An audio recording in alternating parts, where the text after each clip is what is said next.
Are you a parent of a newborn child? Are you looking for ways on how you can stimulate your child's brain right from the beginning? Then this video is for you. Hey, I'm Dr. Nalini. I'm a whole brain acceleration coach, and today we are diving into something that's very close to my heart, nurturing those brilliant little baby brains. Look at those adorable faces, right? Babies are like tiny explorers in a big, fascinating world. So let's explore some practical tips that I have used with my own little one to stimulate brain development right from the start. First off, let's talk about the magic of bonding. Remember the first time you made eye contact with your baby? I'll never forget it with mine. Those moments of talking, singing, and connecting, it's not just heartwarming, but it's also brain boosting. To talking, eye contact, and singing to the child whenever you find it more happy. It is just the happy neurons that is building in the baby's brain.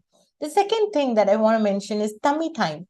We have all been there, right? It might seem like a struggle at first, but trust me, it's like a mini gym session for your little one. I used to watch my baby's determination to lift the tiny head, and it warmed my heart every time. Number three is visual stimulation. I remember decorating my the surroundings around my baby with colorful toys and black and white images everywhere. You should have seen the look of wonder in those eyes when they discovered those bright colors. It's like their own little art gallery. You can also use visual stimulation flashcard. Just flash it for 1 second, show it in front of them, and then take it away. Every day, one card of black and white visual stimulation cards helps a lot in their brain stimulation. Number four, reading aloud. Reading together is a bonding activity that we do with our children. I cherish those cozy moments with my baby, flipping through the colorful books. It's incredible how they respond to your voice, your tones of the voice is where you go to the high pitch, come to the low pitch. It's so wonderful to watch. Even when they are just a few weeks old, they really enjoy that time being with you. Number five is play and exploration. Seeing my baby explore different textures was like watching a tiny scientist at work. So you can provide them different textures of clothes, materials which are safe for them to touch and feel that. Even in some of the books we see there is some kind of books called touch and feel books, which you can actually provide to your child so that they will be touching the fluffy sheep's body or the rough surface, etc. So that gives a lot of texture and sensory development for the child. So you can the textures can be ranging from soft plush toys to crinkly fabrics to every touch is a new adventure for them. Number six is face-to-face interaction. Okay, let's talk funny faces. Okay, I could spend hours making goofy faces and silly sounds. It's like a secret language between you and your baby, building that beautiful connection. So make your faces in different angles and watch your child laughing at it. And you know what? You can also imitate your child's different facial expressions, and they find it so interesting. Number seven, this is very, very important. This is to responding to their cues. Why? Because sometimes what happens is when the child is crying, immediately people will be thinking like, if I go and respond to the child immediately, they get used to it. But you know what? Giving them that warmth, giving them that support, giving them that response whenever they need, that gives them a great security, and they feel so secured and happy, and that helps them in their improved growth and development. Okay, so whether it's a tiny yawn or those little fingers reaching out, responding promptly is like telling them, I've got you. It's all about building trust. So let's build that trust, that strong trust. Number seven, and the number eight is very crucial and very important. Please limit screen time. Okay, I get it. We live in a digital world, but for the first 18 months, it's all about face to face time with your baby. Okay, my phone took a backseat during those precious early months. We never had a TV time or screen time during that period. Even till 3 years, there was no screen time at all at our house. Now it's just more occasional, and it is not nothing to do with any kind of screen addiction or something that is overtaking our everyday routine. But it's just here and there when we want to have a movie night or want to watch some songs or something like that. It's just like that. But when we keep the screens away, we find more ways of connecting with the child, and also the child will be able to bring out their curiosity and creativity. There is recent researchers have been saying that children who spend more than 2 hours a day with digital devices are more prone to speech delays, developmental delays, and everything. So please avoid a lot of screen time. As much as possible, give them with face-to-face interactions, and also the hands-on activities that they can do with the things around their house, lying around them, reading a lot of books, just being with a company of books, etc. So that gives them a great way of the natural brain development to happen. So we do not actually restrict or hinder the natural brain development that is happening with the child already. So when you come to my free webinar, I show you all of these impacts, like how screen times are impacting our child's natural growth and development, and how we can actually stop that, and how we can actually help the child to awaken their inner genius from them. Okay, so the link is in my description of this video. If you want to register for my free webinar on how to awaken your child's genius potential, please go and register over there.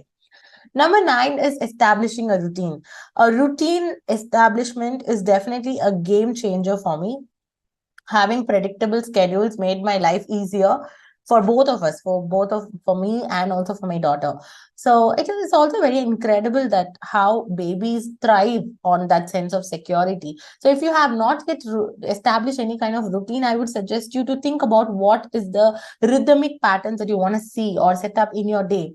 Okay, so that will help you as a parent also to be prepared, and also it helps the child to know, okay, this is what coming up next. Number 10 is breastfeeding. For all those moms who are not able to breastfeed for some medical reasons, I understand you, I get you. You don't have to worry too much about this. You don't have to stress about this. But if you are a mom that you can provide a breastfeeding support, please give them.